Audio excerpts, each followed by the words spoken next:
With Election Day closing in fast, the race for California governor has just been turned on its head. Republican Meg Whitman's longtime former maid, an illegal immigrant, says Whitman knew she was in the country illegally and was abusive to her. Whitman denies it. She claims she did not know the woman was an illegal immigrant until 2009, and that when she learned the news, she fired the woman immediately. Lawyer Gloria Allred is representing the maid and says she has the smoking gun in the case. But does Allred's evidence actually hurt her client?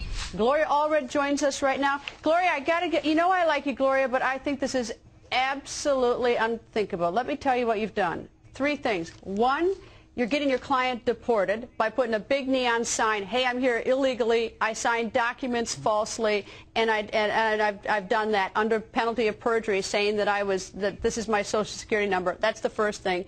The second thing is I think your inferences from this document, the Social Security document, I think you got it all wrong. I actually think it helps Meg Whitman and her husband, because I think that's a more reasonable inference, and you get barbecued if you took it to court. And finally, on the eve of an election, to raise something like this, which has the possibility of smearing unfairly, calling someone a liar, and subverting the electoral process. So all 3 things, and you know I like you, but I think all 3 things are rotten. So go ahead, respond. Well, you've asked 3 things. Which one would you like me to start with?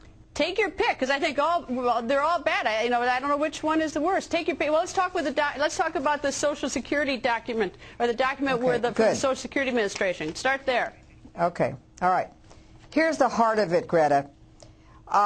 2 days ago, Meg Whitman, when we said that she had notice that she was possibly hiring, or continuing to employ, I should say, an undocumented worker, namely Nikki, my client, the housekeeper in her home.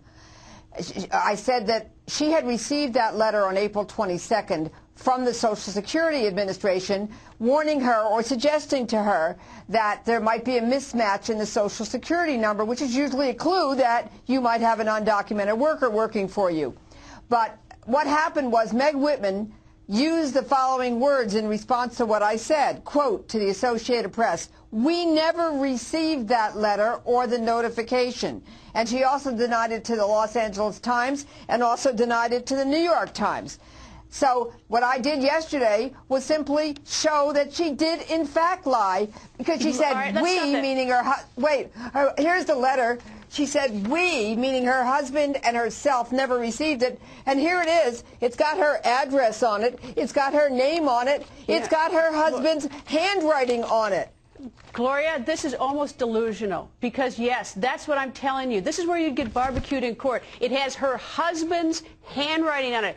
Her handwriting is not on it. And it says, Nikki, that's the housekeeper, please check on this. Thanks. That shows that the husband didn't have a clue. That's why you get barbecued in court. This doesn't show Meg Whitman knows it. It shows that her husband was confused by it, turns it over to the housekeeper, and then the housekeeper apparently sits on it because she knows she has this big fat lie.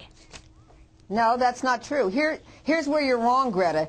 First of all, Meg Whitman said to the public and the press before I showed this letter, we never received that letter. So she is saying, flatly, denying that her husband ever received it as well. Gloria, no, but she lied. She said her husband didn't either. There isn't a single, if this ever went to the jury, and this doesn't go to the jury, there isn't a single jury. It's not going to court.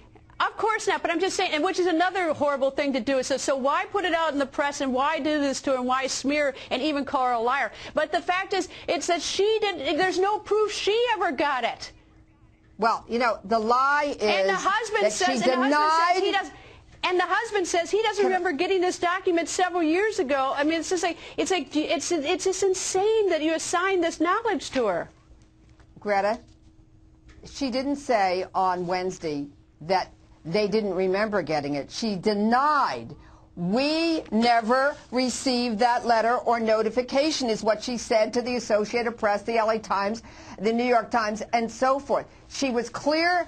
They denied ever receiving it. She didn't know that I had a copy of it with her husband's handwriting on it. That is the lie. That goes to character. But the thing is, Gloria, the letter, it doesn't even need, the thing that doesn't have her handwriting, but as her husband, doesn't even hurt either one of them. It actually helps her, because it says, Nikki, please check on this, because they don't have a clue that your client has lied to them. They've been duped. And now you have, what you've done is you've outed your client, told the world that here we've got this undocumented person in the United States who now under penalty of perjury has lied. You put a big neon sign, come arrest my client, and worse, look what she's done. And she's got kids who were born here in the United States. Now this is blown up huge, and we're on the verge of an election.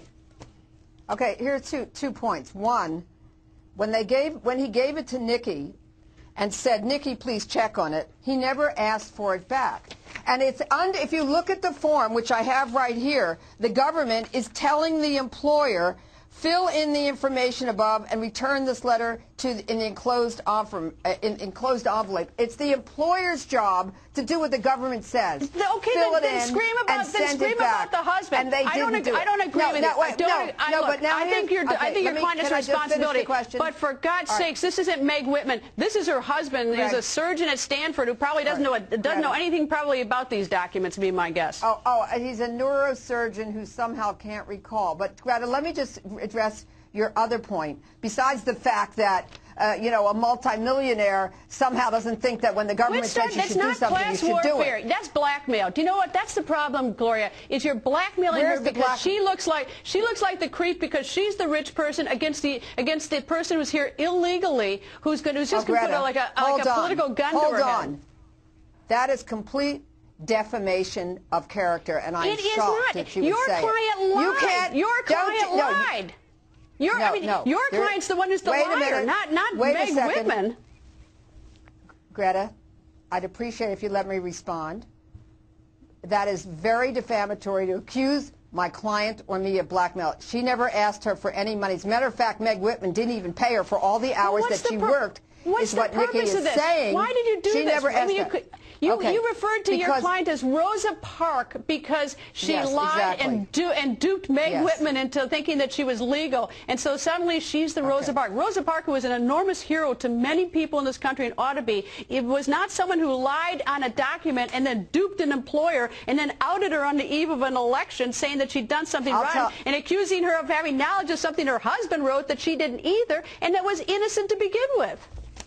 I'll tell you why she's Rosa Parks.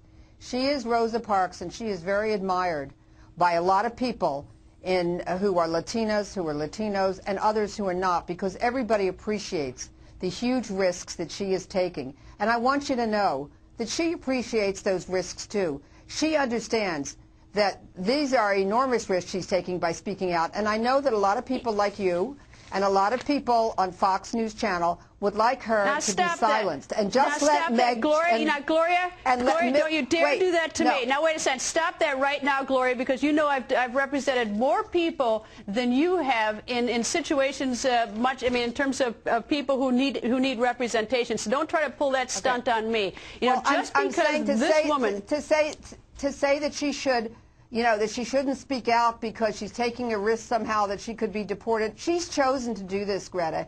She's very well aware of all of the risks. I think you chose to do this. I don't buy it. I think this woman, if this woman knew Greta, that she now runs the risk of being deported, and she's now, maybe she made an admission of lying under oath. I don't know. Maybe it's just through you. I don't know. But if she did that, I don't know what you're advising this woman. I never would advise a client of mine, to get involved like this and out yourself, because she's got kids who were born here in the United States, and now she's got this personal mess. Well, Greta, since you have no idea what the conversations were, because you never heard any of the conversations between my clients and myself, for you to then conclude that I must have told her that she has to do it, I didn't say that. I just said this would not be my advice to a client. It's ridiculous.